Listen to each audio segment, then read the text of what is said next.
empezó, las EPS podían contratar hasta el 100% de los servicios con sus clínicas.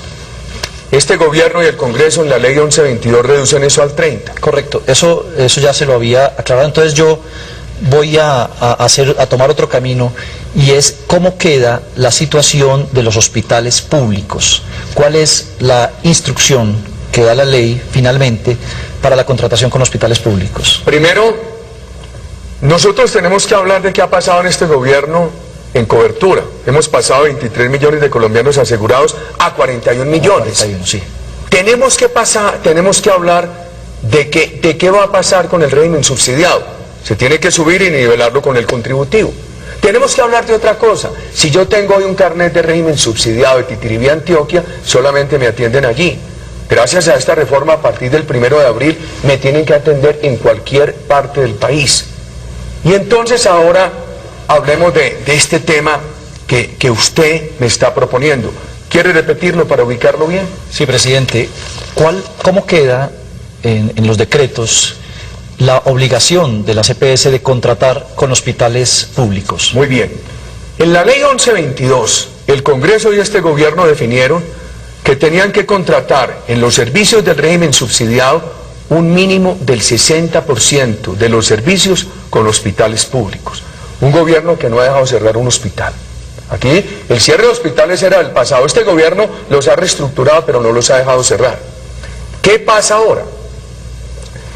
En el régimen subsidiado, que está aquí abajo, y sigo con mi ejemplo, se contrata el 60% con el hospital público. ¿Qué pasa al mejorar el régimen subsidiado para subirlo hasta el nivel de servicios del contributivo? Uno no sabe si el hospital público es capaz de prestar los servicios que hay que agregarle al régimen subsidiado. Entonces, por eso el ministerio, el decreto de ley le da facultad al ministerio para reglamentar eso, para definir las condiciones, y el ministerio tiene que ver en cada ciudad colombiana cuál es la capacidad resolutiva o de atención de la red de hospitales públicos para atender los beneficios del régimen contributivo que se le van adicionando al régimen subsidiado. Hoy en Barranquilla, donde estamos haciendo la transición de 554.000 compatriotas de régimen subsidiado para que tengan los beneficios del contributivo, se venía contratando un 60% con la red pública. Ahora hay que preguntarle a la red pública, ¿usted está en condición de prestarle la atención que se deriva al incrementarle los beneficios? Entonces hay que reglamentar de acuerdo con la capacidad resolutiva de cada sitio de la patria. ¿Pero desaparece el mínimo del 60%? Por ahora no. Puede desaparecer en la medida en que al incrementarle beneficios del régimen contributivo al subsidiado, la capacidad resolutiva del hospital no pueda. Que el hospital sea incapaz de atender esos servicios. Presidente, vamos a hacer una nueva pausa muy breve y ya regresamos. Continuamos con el presidente Álvaro Uribe respondiendo a los especialistas y a las preguntas que también aquí desde el radar le estamos formulando, y hay una preocupación también, presidente, sobre el futuro, sobre una vez que pase la vigencia de estos decretos de emergencia. Aquí está el doctor Juan Manuel Díaz Granados, vocero de los EPS. Señor presidente, de acuerdo con la Constitución colombiana, las medidas tomadas en la emergencia social que generan nuevos ingresos durarán solo 2 años. La pregunta es, en su opinión, ¿qué debe hacer el país dentro de 2 años, cuando estos recursos adicionales ya no estén vigentes, para garantizar la sostenibilidad del sistema de salud en Colombia y que el país continúe en una senda de progresividad para la unificación de los planes de salud que hagan de Colombia un país democrático e igualitario? Doctor Juan Manuel, primero veamos cuáles son los nuevos recursos. Y segundo, entremos en el tema de la vigencia de esos recursos. ¿Cuáles son los nuevos recursos? Es una competencia de los departamentos para que los departamentos operen juegos novedosos, ingresos para la salud. Nuevos recursos provenientes de un mayor IVA a la cerveza, a los licores, a los cigarrillos, a los juegos. Bien importante, no tocamos la canasta familiar. Este gobierno mantiene sin IVA los alimentos básicos, mantiene sin IVA los servicios públicos. El único servicio público que ha tenido IVA es la telefonía. Este gobierno mantiene sin IVA la salud, mantiene sin IVA la educación y mantiene sin IVA el arrendamiento de vivienda. Y tampoco afectamos las normas de promoción de inversión. Veamos, esto no puede durar sino hasta el final de la siguiente vigencia fiscal.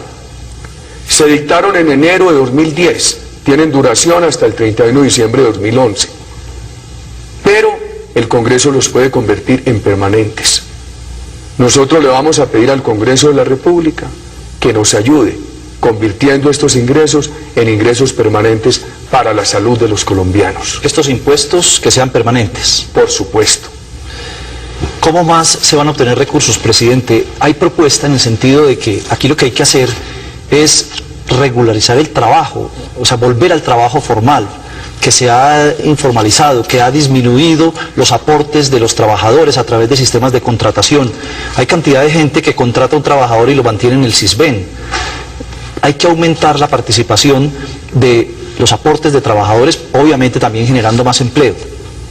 Sí, Darío Fernando, usted me preguntó por otros ingresos. Esta pregunta se la desagrego en dos. Esa segunda y la pregunta inicial, por nuevos ingresos. Yo creo que aquí hay no solamente ingresos adicionales de impuestos, sino nuevas posibilidades como los juegos que deben operar rápidamente los departamentos. Ahorros, en la medida que hagamos giro directo, hacia ahora unos costos financieros muy altos. También unas normas contra la corrupción, unas normas para la transparencia, que tienen que ayudar muchísimo. Usted me pregunta, y su pregunta tiene relación con esto. El régimen contributivo es un régimen sostenible, porque por cada trabajador se pagan 12 puntos de la nómina. El empleador paga 8, el trabajador paga 4 puntos de la nómina. Eso se aumentó un poquito justamente para ayudar al régimen solidario.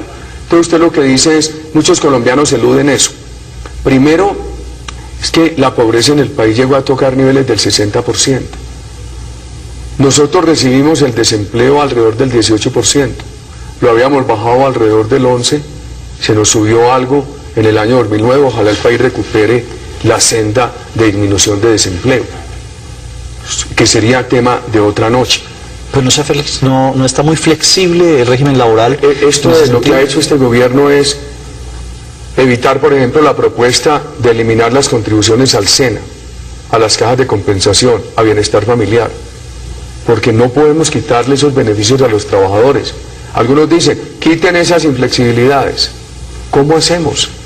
Yo creo que este gobierno ha evitado nuevas cargas, pero también ha evitado que quite estos beneficios. Lo que pasa es que también hay un sector donde hay trampas. Por ejemplo, hay empresas que todavía, en lugar de tener a los trabajadores afiliados al régimen contributivo, les dicen, vayan al pueblo y consíganse un carnet en régimen subsidiado. Claro, lo que le decía. Aquí hay unos recursos adicionales para luchar contra la corrupción. El país tiene que seguir esa lucha contra la evasión, que en este gobierno hemos dado una gran lucha. Usted recuerda toda la discusión por la pila. Sí. Antes los colombianos tenían que hacer muchas declaraciones y pagos diferentes. Uno para el régimen contributivo de salud, otro para pensiones, otro para el SENA Bienestar y las cajas, otro para riesgos profesionales. Eso lo unificamos en medio de tanta polémica. Ha ayudado a evitar evasión, y muchísimo. Pero ahora hay que buscar enfrentar otra evasión, que es esa evasión que se da en empresas que deberían tener a los trabajadores afiliados al régimen contributivo, violan la obligación y simplemente les dicen que se consigan un carnet de régimen subsidiado. ¿Para eso ya hay algo previsto o se propondrían unas nuevas normas? Hay unos temas previstos de inspección laboral por regiones en Colombia y las normas están. Entonces hemos hecho un gran avance contra la evasión con la pila, nos falta este. Muchos colombianos critican, los que hacen el estudio económico, dicen, es que usted, presidente, sí, ha logrado tener 41 millones de colombianos asegurados, pero tiene 23 en el régimen subsidiado que no contribuyen. Solamente hay que contribuyen 18 millones, que son los beneficiarios del contributivo. Este también ha crecido, eran 13 millones cuando llegó este gobierno, y hoy el contributivo tiene 18 millones de beneficiarios. En la medida que la economía mejore, va a ser posible ir formalizando trabajadores.